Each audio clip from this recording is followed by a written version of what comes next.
Hey everybody, welcome to week 8. So we are in chapter 9 of our textbook. We're going to be looking at race and ethnicity. So this is a big topic, okay? Hopefully you're starting to see that kind of interwoven pattern I was talking about. Education relates to race and ethnicity.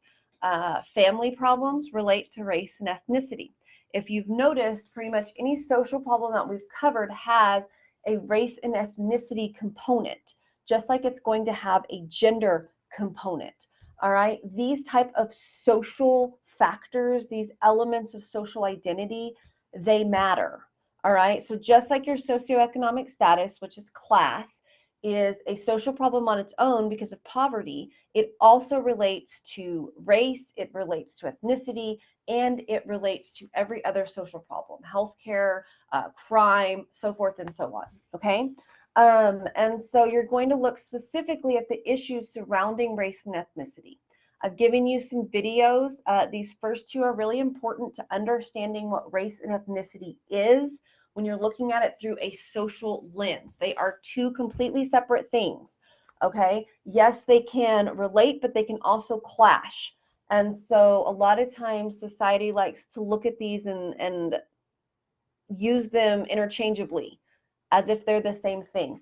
They are not the same thing, okay? So make sure you watch these two videos first so you have a really good idea when I talk about race and ethnicity. And then you kind of have your playlist that goes through kind of the social problems that exist, all right? I think there's 3 or 4 videos. If you just click play on this playlist, it'll just play all of them, one right after the other.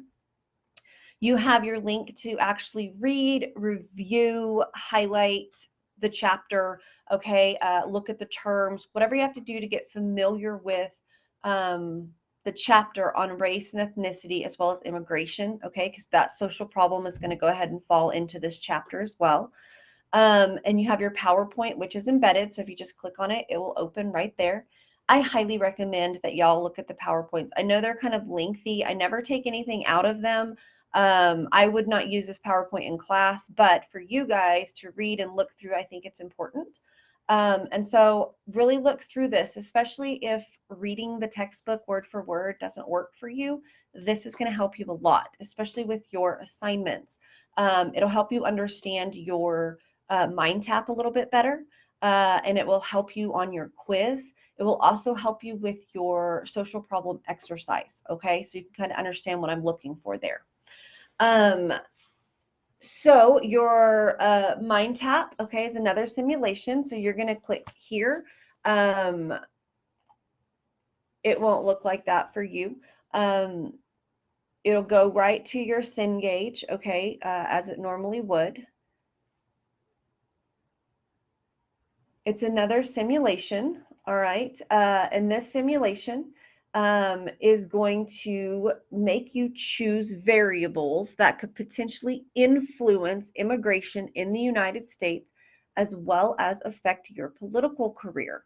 So the decisions that you're going to make through this mind tap are similar to those that legislators have been negotiating for years, all right? So here's the deal. You're going to take the seat of a politician. You're going to choose between different variables that could positively or negatively influence immigration in the United States. This is a huge real life issue, okay? A lot of times we can sit in our living rooms and be that armchair sociologist and say, well, if they'd only do this, immigration would be better. If this happens, immigration would be better. Well, you get to take that seat and see what you can do with it, okay? Remember, you have 3 questions, okay? These need to be 3 to 5 sentences each to count for full points, all right? And they need to answer the question as it relates to the mind tap. I don't need like random opinions or whatever unless it asks you for one, like why do you think, okay? So make sure you're completing these appropriately and accurately at a college level, okay? After that, you have your confronting social problems. So we're looking at the term gentrification, okay? I don't know if any of you guys are fans of this show Shameless. I believe it was on HBO for a little while. It could be on Netflix now. This was something that they kind of dealt with in that show.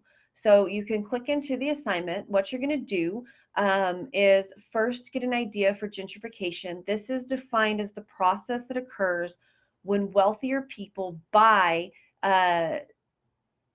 debilitated homes, so rundown homes in poor communities. Okay, those ones that look like they're just hanging on by a thread. So when wealthy people buy those within the poor communities and they start fixing them up, what tends to happen negatively is it pushes out working class and other people that exist within those poor communities, because they start building these homes and they start selling them for a lot more because they've upgraded them, which pushes new people in. And when new people come in, this makes property taxes go up, property taxes that working class and poor communities cannot pay for. A lot of these rundown homes are rental properties. And so a lot of these people are actually renting homes. So if it gets bought by a wealthier person and they no longer want to use it as a rental home, they want to sell it after they fix it up, then of course they've displaced a family. Other things to think about: if they do want to use it as a rental home and they still fix it up, rent will be a lot higher. So therefore it does push out families again. All right, so the purpose of this exercise is to develop a more nuanced understanding of gentrification, real life application. All right, you're going to watch this video, okay, and then you're going to answer these questions. Your responses should be around 5 sentences each.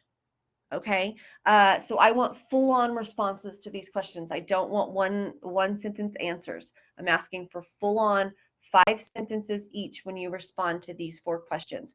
So that means the whole thing needs to be a minimum of 20 sentences. Okay, you can submit it through the right submission, or you can submit it by attaching a file. Do not submit it using comments. All right, and then of course you have your short chapter quiz. Again, use the PowerPoint for that.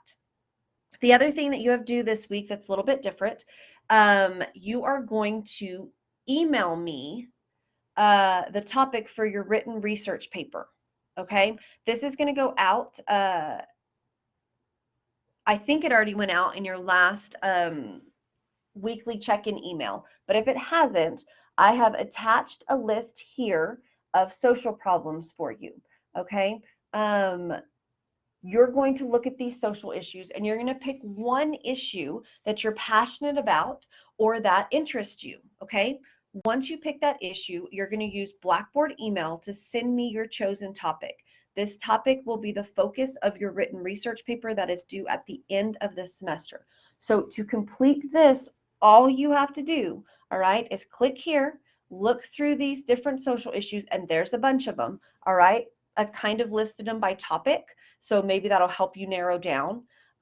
It's important that you pick something you are passionate about or that truly interests you. If you do not, this assignment is going to suck for you. Okay, I cannot stress that enough. Don't just randomly pick one that really interests you, and then you're going to do research on it because it's going to be interesting at that point. Okay, once you pick one, okay, so like hate speech on social media, that is one topic. All right, you don't need to pick 3 or 4. I need 1.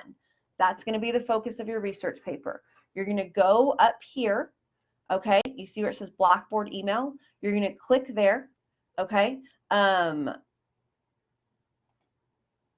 It's lagging, but it should take you right to Blackboard. There you go. You're going to click create message. You click 2, you find me, okay, Morgan Keener, instructor. You click on that, you scoot me over here. All right, you put topic for written research paper in the subject line, and you let me know the topic. It can literally be 1 sentence. All right, but that is how you complete that little assignment.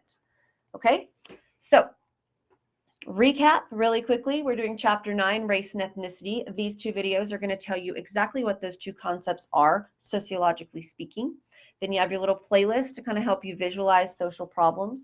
You're going to read, review, or do whatever you do with the textbook. Okay, you're going to look at the PowerPoint. You're going to do your mind tap assignment.